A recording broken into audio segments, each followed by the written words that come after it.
गौ माता निकली, विष निकला। और गौ माता निकलने के बाद विष इसलिए निकला क्योंकि विष जो पिएगा, विष निकलने से पहले गौ माता का निकलना जरूरी था। विष पीने वाला जब विष पिएगा तो उसका कंठ जलेगा, उसके कंठ की जलन को गौ माता का दूध रोक सकता है। गाय के दूध में वो अमृत छुपा होता है कि ना जाने कितने विष को वो समाप्त कर देता है। गौ माता के दूध में वो अमृत छुपा है,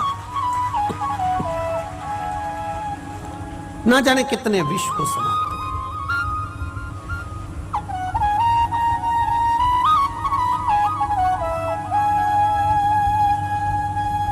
एक बहुत अच्छी बात है, ध्यान में रखना इसको।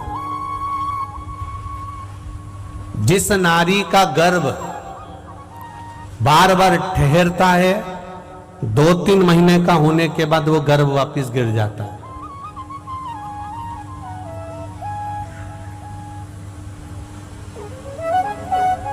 फिर गर्भ ठहरा, फिर गर्भ गिर गया।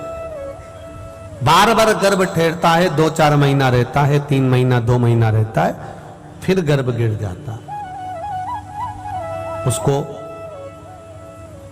देसी गाय, जर्सी गाय नहीं है, देसी गाय का दूध शिवजी का अभिषेक करना चाहिए और उसी दूध का पान उस नारी को कर लेना चाहिए। अगर 15 दिन 20 दिन भी उस नारी ने देसी गाय का दूध का अभिषेक शिवजी का करा और उस दूध का पान करना पीना प्रारंभ कर लिया तो ये निश्चित है उस नारी का फिर गर्भ नहीं गिरता, उसको पूर्ण संतान प्राप्त होती है। देसी गाय का जो दूध होता है वो अमृत के तुल्य होता है।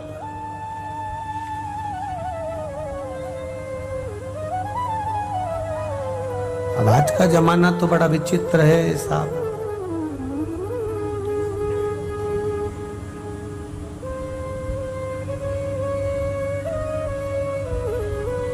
कैसा कैसा बोतल का दूध आ रहा है, थैली का दूध आ रहा है, पाउडर का दूध आ रहा है, केमिकल का दूध आ रहा है। उसी से मालूम पड़ जाता है कि तुमने जो दूध पिया है वो कितना असर कर रहा है।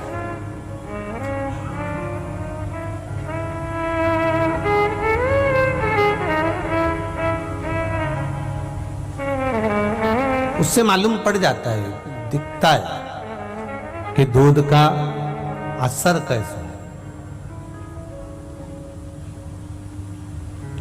उससे नजर आता है।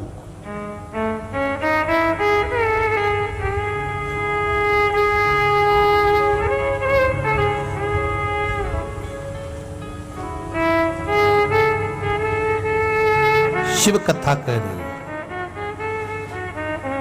शंकर भगवान का गुणगान कर रहा है,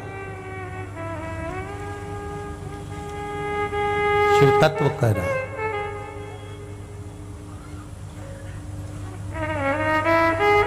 देसी गाय का दूध आप लोग प्रयास करा करो। भगवान शंकर ने कभी ये नहीं कहा आप लोगों से कि आप गिलास भरकर या लोटा भरकर या बहुत सारा दूध समर्पित करो तो मैं प्रसन्न होऊंगा। भगवान तो कहते हैं आधी में पुनियाद, थोड़ा सा भी मिल जाएगा तो भी देसी गाय का अगर दूध 1 चम्मच क्या, आधा चम्मच क्या, 2 बूंद भी अगर किसी जल के पात्र में मिल गया तो पूरे जल को अमृत कर देता है। बहुत कृपा।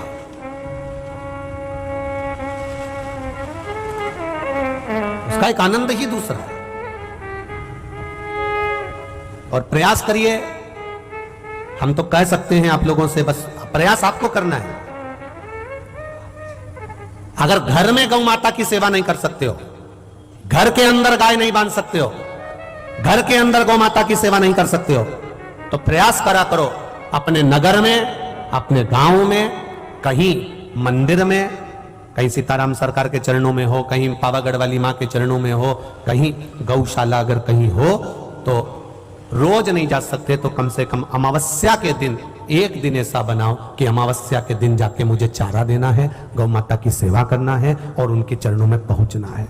एक दिन भी अगर आप अमावस्या के दिन अगर गौशाला में जाना प्रारंभ कर दोगे तो ये निश्चित है तुम्हारे घर में जब गौ माता की सेवा कर कर घर पहुंचोगे तो घर में कैसा भी दुख होगा वो गौ माता की रुमावली, उनके मूत्र आदि से, उनके गोबर से जो सेवा कर कर जा रहे हो, जो शरीर में लगा हुआ है उसकी गंध से घर में कितनी भी अगर नेगेटिव ऊर्जा भी है तो वो पॉजिटिव में बदलना प्रारंभ हो जाए। गौ माता की सेवा का सुख प्राप्त।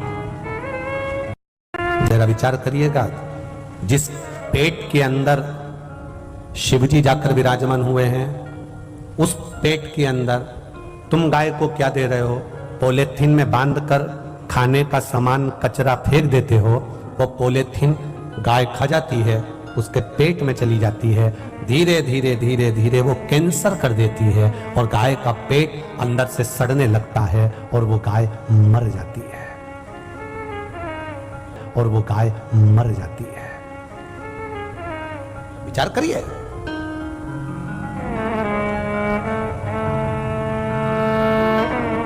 कई गौशालाओं ने रिसर्च करा महाराज जी, कई गौशालाओं में रिसर्च किया गया कि कांजी हाउस में गायों को पकड़ा जाता है, शहरों में से गायों को पकड़ा जाता है, शहरों की गाय को पकड़कर गौशाला में भेज दिया जाता है। आसपास में जो गौशाला होती है उसमें शहर की सारी गायों को भेजा जाता है।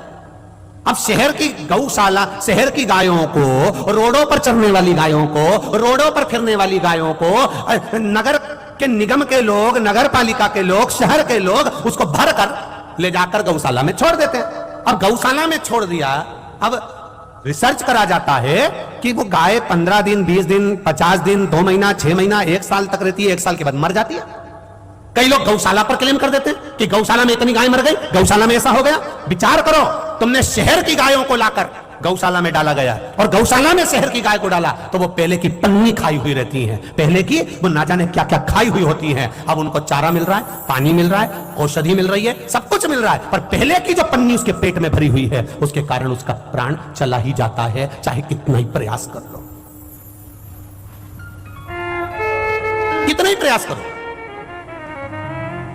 शहर की घूमने वाली गायों को तुमने गौशाला में रखा, चारा खिला रहे हो, उसको तुम खली खिला रहे हो, चाहे तुम कुछ भी खिला लो, पर अंदर जो उसके पेट में पन्नी भरी पड़ी है, पॉलीथीन पड़ी है, वो अपना काम कर रही है, इसलिए गाय को मरना तो पड़ेगा। वो पॉलीथीन कोई दूसरे ने नहीं भेजी है, वो आपने भेजी है, रोड पर पटक दी, उसने खा ली, उसके पेट में चली।